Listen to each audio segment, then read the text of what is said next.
Riset, riset, dan riset. Apalagi nih ya.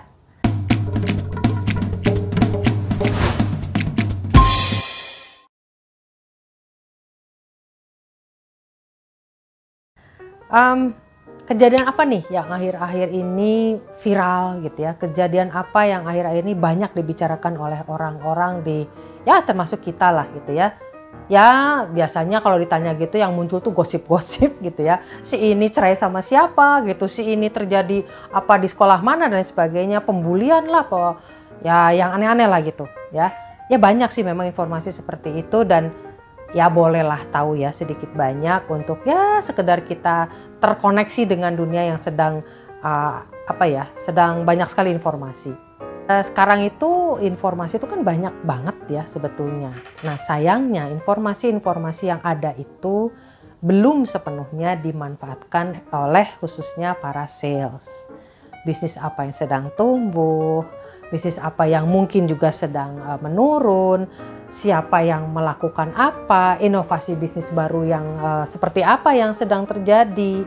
Bagaimana sekarang yang namanya milenial itu sedang menjadi topik gitu ya. Bisnis apa yang sekarang menarik para millennials gitu ya. Entah itu produknya yang menarik para millennials atau bisnisnya yang memang dicari, diincar oleh para millennials sebagai pelakunya. Banyaklah informasi yang terkait dengan dunia bisnis gitu ya yang semestinya bisa sangat dimanfaatkan oleh kita sebagai sales ya.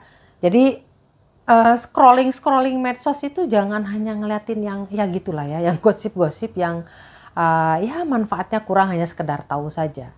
Coba cari deh informasi-informasi yang berkualitas ya, dan itu sebenarnya bisa menjadi bahan kita untuk kita mengenali klien kita dengan lebih baik.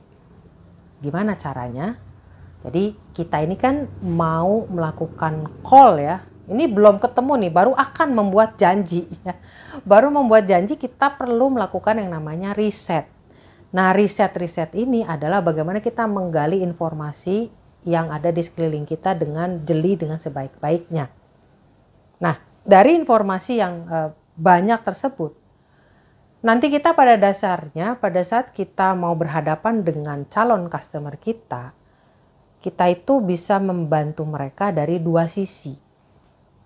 Yang pertama, apakah mereka itu sedang punya masalah ya yang sedang mereka harus atasi.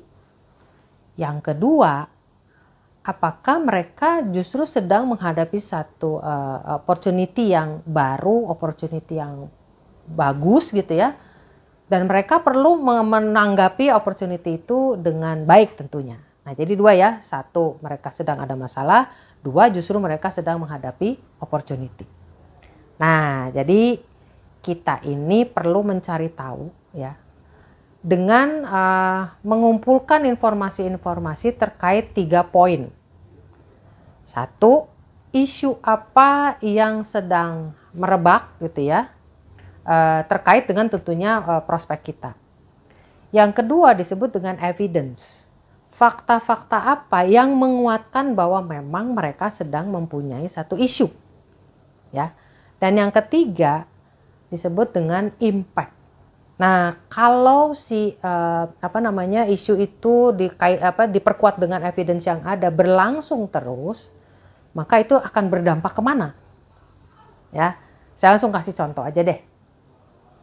Misalnya kalau satu perusahaan itu ini kaitannya dengan masalah yang sedang mereka hadapi, ya. Isu besarnya adalah digitalisasi. Digitalisasi salah satu menyebabkan adalah sesuatu yang sifatnya manual itu kemudian dialihkan menjadi let's say otomasi lah misalnya gitu. Itu isu besarnya. Dan kita lihat ya bahwa prospek yang kita mau dekati ini terkait banget sama isu ini.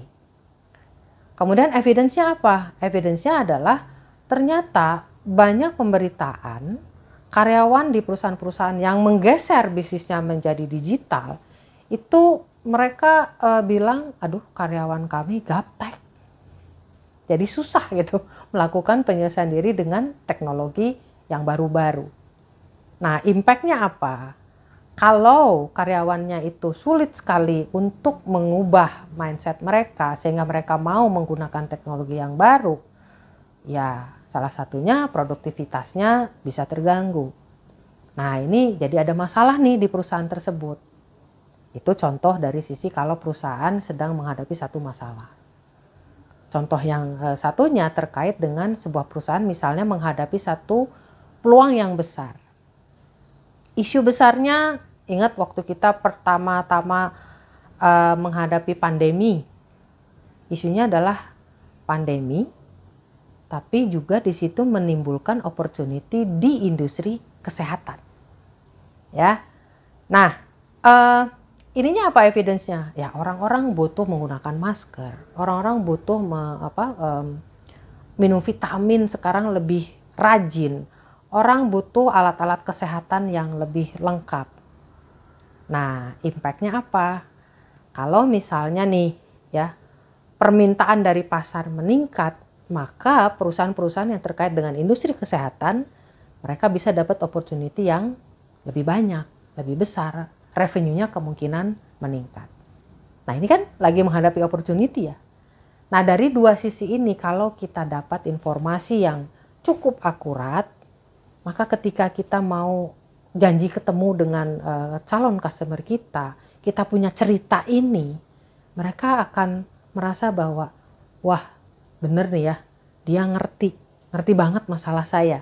Sehingga kayaknya perlu nih saya ketemu sama orang ini, sama sales ini. Dari mana sih orang ini? Oke deh, saya mau ketemu dengan sales yang ini. Ya, jadi kenali betul, gunakan informasi sebanyak-banyaknya yang ada di segala macam media yang kita temui setiap hari. Manfaatkan informasi itu untuk kita bisa mengenali calon customer kita dengan lebih baik sehingga kita bisa membuka sebuah pembicaraan yang menarik bagi si customer dan mereka mau ketemu dengan kita.